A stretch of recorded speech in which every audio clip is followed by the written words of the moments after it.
Ancient technology comments. So, stacking the Great Pyramid, right?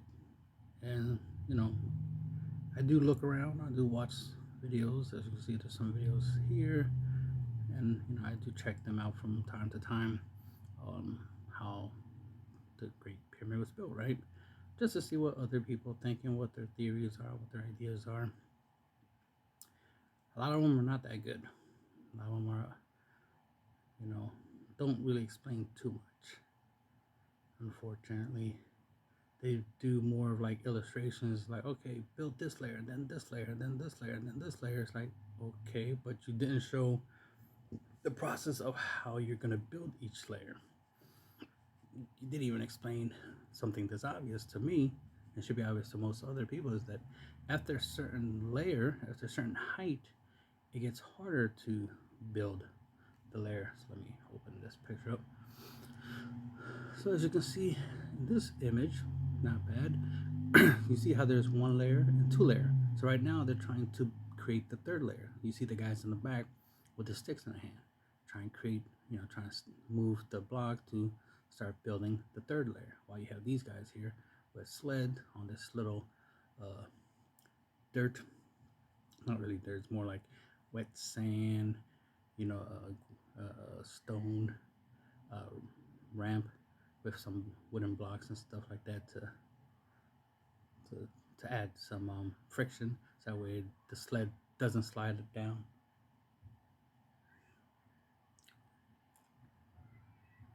So the idea is you would,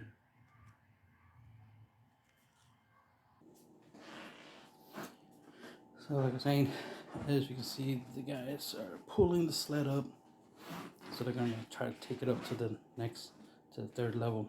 But at some point, this method is going to be very difficult, and it's gonna run out.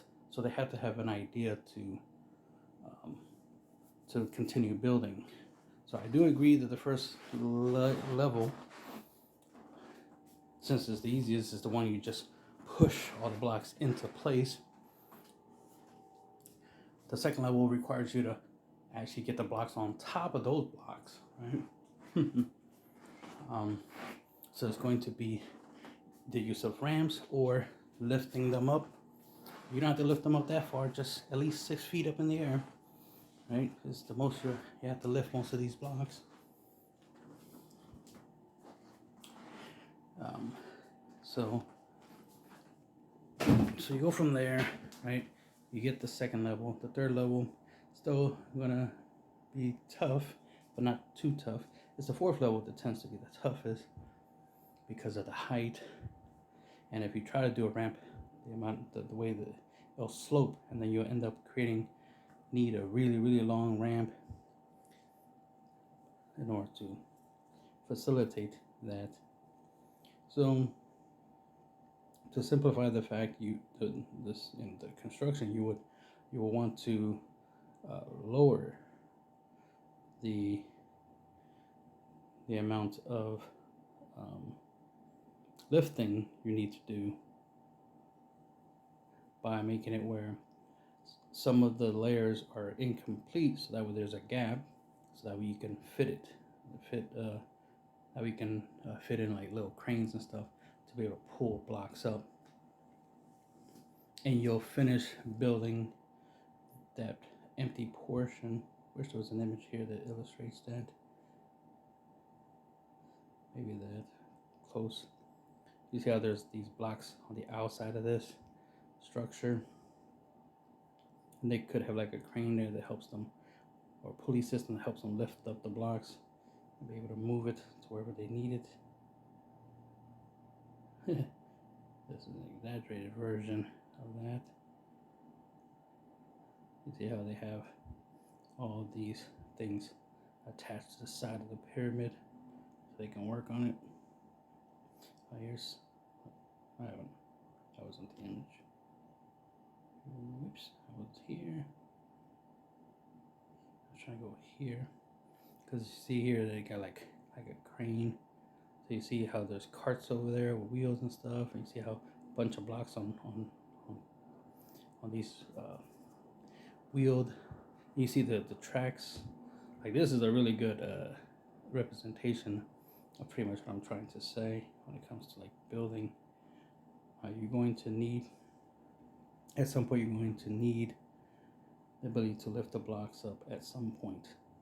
Not at the first couple layers, right, levels, but you will eventually. And then that's why I had the whole ramp block thing. I made videos about it. Check it on the of stacking up the blocks. Right. See how it's like a. This is pretty cool because it shows like a hollowed out chambers. See a whole bunch of empty spaces, looking like pillars right there up here at the top. You see all those gaps in there, which allows you. This is really cool. I'm gonna definitely look further into that, but it allows you to create the layers, have all this gap because you're supporting. So you have all these support beams made of stone, of course, right? Stacked stones to make support beams to build this, or those could all be a whole bunch of giant stone jet pillars, right? Helping, and that's how they build the Great Pyramid, is using the jet pillars to hold up these, like these stone platforms, and then they just start filling in all that space with blocks, right? And then they make a ramp, or you do a crane thing to lift up a block to the next level to get it to the top, and they push it around. And like, I definitely want to look into that idea of creating platforms with pillars, right? So that we can lift up the blocks and then start stacking them and slowly build layer by little layer. Because you see, this is like already creating the next layer. So you see 1, 2, 3, and then the top. So there's 4 layers. They're not even. There's 3 layers that ain't complete. The 4th layer obviously incomplete, but there's blocks there. But you see how there's blocks there. So the fact that they were using this method in this image to essentially lift up those blocks to make sure they're at the top, and then start filling in under those blocks that's already at the top, start filling in the pyramid from basically top bottom. So that's the right interesting method. I had an idea of that before, top bottom, but you have to get to the top, right?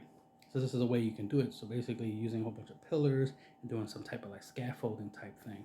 So it's not that different how we build skyscrapers, because we build skyscrapers like a metal frame or metal skeleton, as they call it, right?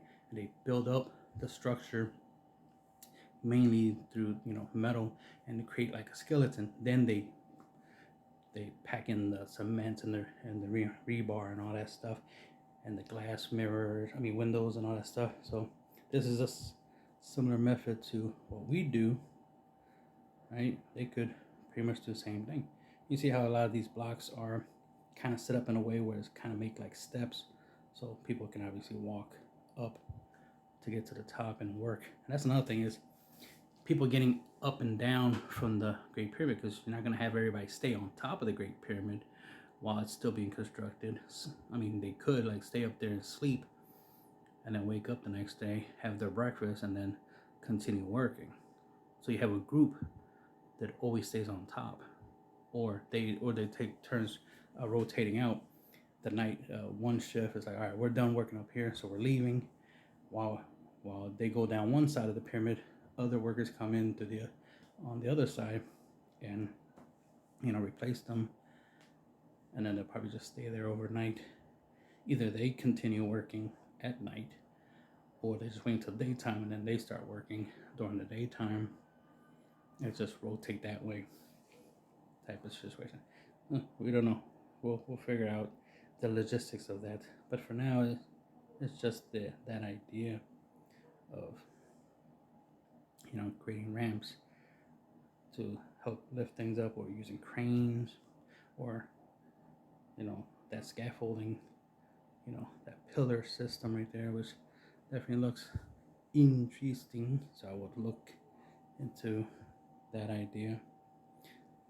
And let's see, just wanted to point that out, that people be asking about building pyramids, and that's one of the aspects of trying to understand how to build a pyramid is the layering, because a lot of people talk about like how long it will take to build a pyramid. And some people say many years. Some people say 20 years, because supposedly there's some information somewhere that says it took 20 years for the Great Pyramid to be built.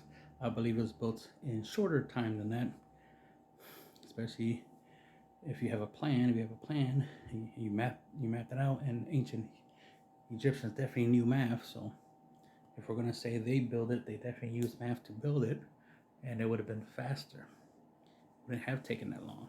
I like this little image here. Kind of looks like this little wooden stair here, which is very portable. They can move it around, and they can use it to help make it easy for people to, walk up the side of the pyramid. Or this could be used to as a ramp to roll up the blocks. And these things here that look like ladders, right? They could actually spin, so that we could roll. So they'll be spinning. So which will reduce the friction when you're pulling, because they're moving. Since they're moving, right? That reduces the friction. So that could be like a roller ramp, and and pull, right, the blocks up.